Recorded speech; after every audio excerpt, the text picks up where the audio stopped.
So I will work typically with costumes to talk about modesty garments. And what they are the things you don't see when you see those sexy scenes, but that help the actors feel safe and comfortable. So it's a great reminder for those who care about the nitty-gritty of how sex scenes are shot, that we're not shooting porn. And so, there's no judgment of shooting porn. I have colleagues who work in that field. It's just not what we're doing. And so we're not doing the deed. If the deed is intercourse, we're simulating the deed. So it looks like the deed is doing, so that the audience can go on an imagination journey and feel like that's really happening, but it's not. So how do we do that? Is, for example, a good example would be a scene where two people are lying together on a bed and it's implied nudity. But nobody's nipples are being seen and nobody's genitals are being seen. How is that done if we're doing a simulated sex scene? One way it's done is with creative use of a sheet. So the sheet is layered here and the sheet is layered there, for example.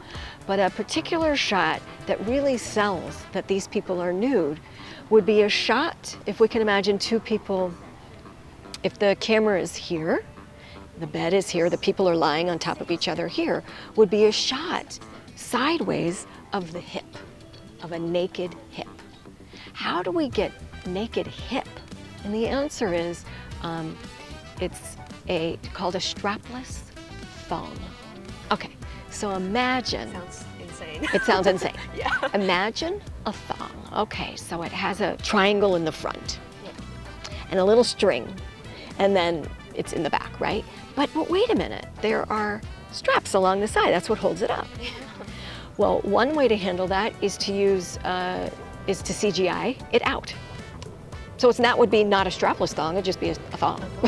And then somebody does an expensive bit of work after the fact. A less expensive journey would be absolutely no straps at all. So how does it hold up? And the answer is adhesive, sticker. So that means there's gonna be a sticker on the front, in the underwear line, and then the strap in the back has a sticker too, which will stick, let's say, above the tailbone. Now, the person's genitals are covered for sanitary needs and also their modesty, but it looks like they're naked when we do that shot with the, that layered sheet. And that's an example of a modesty garment. This is getting into the details. I hope that's not too nitty-gritty. No, I was actually going to go deeper because when I think of tape on the private area where maybe you have pubic hair, that's right. That sounds like a nightmare. Yeah, so here's the thing. So there is a terrific product called the Tuck Kit, T-U-C-K, Tuck Kit. It's created by a brand called Unclockable. I believe that's the name of the brand.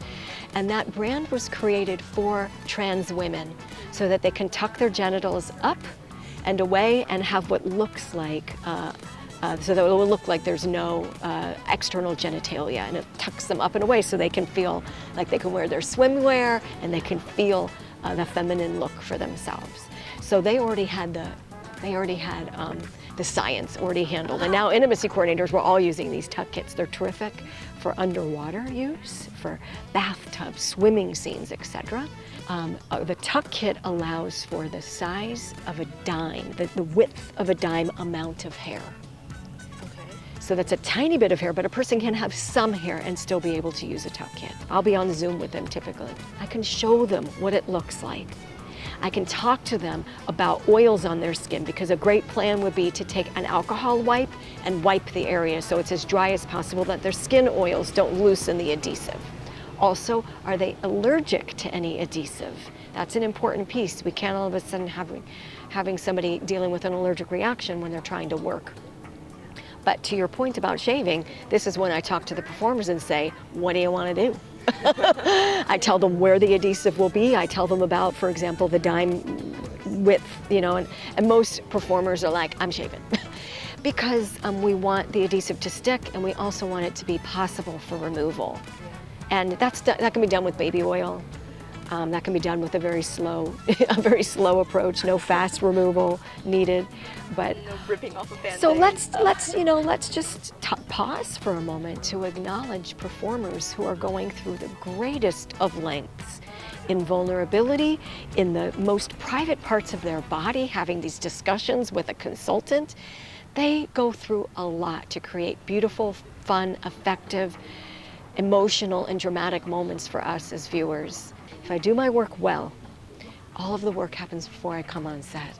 And so some crew members are like, all right, we know she's the intimacy coordinator, but what is she looking for? And what is she doing? Because it looks mostly like she's sitting there. So I did the work. Right. I'm like, I try to tell them, I'm like, I did all my work ahead of time. All my homework was done.